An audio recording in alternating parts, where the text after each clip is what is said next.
রাজধানীর মিডফোর্ড হাসপাতাল এলাকায় প্রকাশ্য দিবালোকে এক ভাঙারি ব্যবসায়ীকে পাথর দিয়ে আঘাত করে নৃশংসভাবে হত্যা এবং হত্যার পর তার নিথর দেহের উপর দাঁড়িয়ে খুনিদের উল্লাস করার ভিডিও সামাজিক যোগাযোগ মাধ্যমে ছড়িয়ে পড়েছে।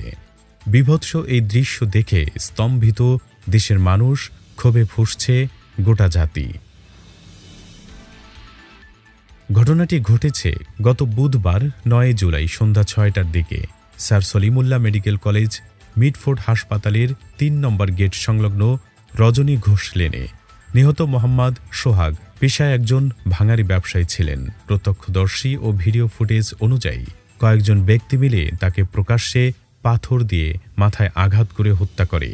এক পর্যায়ে রক্তাক্ত অবস্থায় তিনি ঘটনাস্থলেই প্রাণ হারান।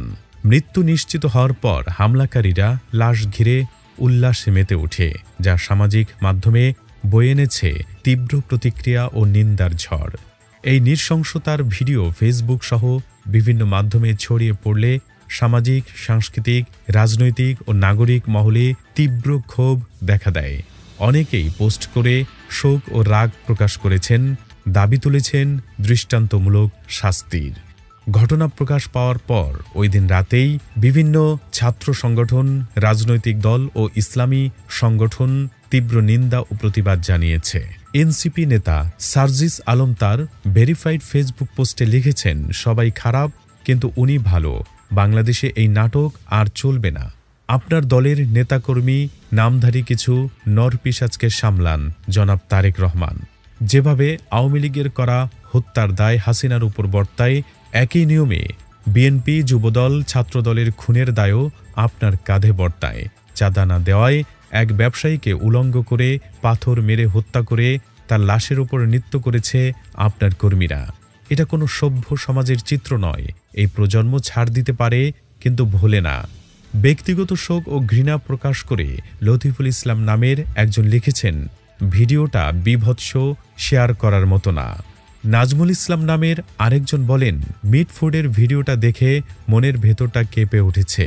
পাথর দিয়ে একজন মানুষকে জনসম্মুখে পিটিয়ে মারা হয়েছে। সুস্থ মানুষ হলে এই ভিডিও দেখার সাহস হবে না। আমরা কি তাহলে জাহিলিয়াত যুগে বাস করছি? গণমাধ্যম কর্মী রবিউল ইসলাম ফেসবুকে লিখেছেন, আহ, কি ভয়ঙ্কর দৃশ্য! হিংস্র দানবগুলোর কঠিন থেকে কঠিনতর শাস্তি হওয়া উচিত। শিক্ষার্থী রাজিউর রহমান লিখেছেন, এই দৃশ্যে বিএনপি শুধু আওয়ামী লীগকে ছাড়িয়ে যায়নি, ইসলাম পূর্ব ইতিহাসও ছাড়িয়ে গেছে। আইয়ামে জাহিলিয়াতের চেয়েও বর্বর এই কায়দা। নানা ধরনের হত্যাকাণ্ড দেখেছি, কিন্তু জনসম্মুখে পাথর দিয়ে মাথা থেতলে মানুষ হত্যা, এটা কোনোদিন ভাবিনি। গণমাধ্যম কর্মী আকরাম হোসেন মন্তব্য করেন, এটা কোনো বলিউড সিনেমার দৃশ্য নয়, পুরান ঢাকার বাস্তব চিত্র। 17 বছর ধরে মাজলুম ছিল যারা, এখন তারাই জালিম হয়ে উঠেছে। কি নির্মম অন্ধকারের দিকে আমরা এগোচ্ছি। স্টুডিও ভোকাল, এখানে ইসলামী সঙ্গীত, অডিও, ভিডিও এবং যাবতীয় বিজ্ঞাপনের কাজ করা হয়। ভিডিওটি ছড়িয়ে পড়ার পর সংশ্লিষ্ট আইনশৃঙ্খলা বাহিনীর ভূমিকা নিয়েও প্রশ্ন তুলেছেন অনেকে। তারা বলেছেন, এই ধরনের বর্বর ঘটনা যদি দিনে দুপুরে দেশের অন্যতম গুরুত্বপূর্ণ হাসপাতাল এলাকায় ঘটে, তাহলে নিরাপত্তা কোথায়? রাজনৈতিক পরিচয়ে আড়াল পাওয়া অপরাধীদের বিরুদ্ধে ব্যবস্থা নিতে সরকারের পাশাপাশি সংশ্লিষ্ট দলগুলোরও দায়িত্ব রয়েছে বলে মনে করছেন বিশ্লেষকরা। এ ঘটনায় জড়িতদের দ্রুত গ্রেফতার ও সর্বোচ্চ শাস্তির দাবি জানিয়েছেন সামাজিক আন্দোলন কর্মী, নাগরিক সমাজ এবং সাধারণ মানুষ। অনেকেই লিখেছেন, এই বর্বরতার জবাবে আইনের মাধ্যমে দৃষ্টান্ত উপস্থাপন না করলে ভবিষ্যতে এমন দৃশ্য আরও ভয়ঙ্কর হয়ে উঠবে। নিহত সোহাগ কেরানীগঞ্জ মডেল থানার পূর্ব নামাবাড়ি গ্রামের ইউসুফ আলী হাওলাদারের ছেলে। তিনি দীর্ঘদিন ধরে রজনী ঘোষ লেনে ভাঙারি ব্যবসা করতেন। হত্যাকাণ্ডের ভিডিওটি সামাজিক মাধ্যমে ছড়িয়ে পড়েছে। ভিডিওতে দেখা যায় ব্যবসায়ীর পরনের কাপড় খুলে নিয়ে তাকে নির্মমভাবে মাথায় পাথর মেরে হত্যা করে অভিযুক্তরা।